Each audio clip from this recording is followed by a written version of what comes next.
Dan, did you get an offer to join the USFL? I know Jim went to the USFL, but was there any thought of you playing, in the USFL? Wow, that's out of nowhere, Dan. Thank you. Yeah, I got drafted by the LA Express.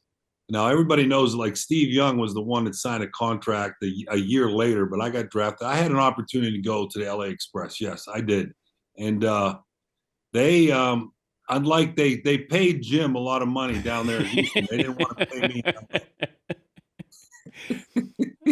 Jim, how You're close were unbelievable. you not going to the USFL?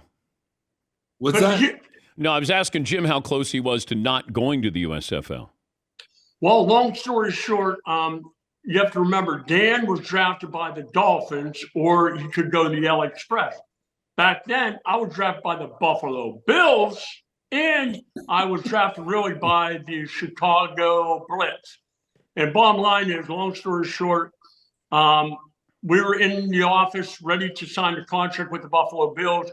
And Bruce Allen, who was, I think, the general manager at the time, called the Bills office. And he got the secretary to interrupt our meeting. And he went out, my agent went out and talked to Bruce. And he said, what are they offering you? And my agent told him, he said, oh, no. He said, don't sign that. He said, we'll give him a lot better deal. He can pick any team in the USFL he wants, and we will pay him more money.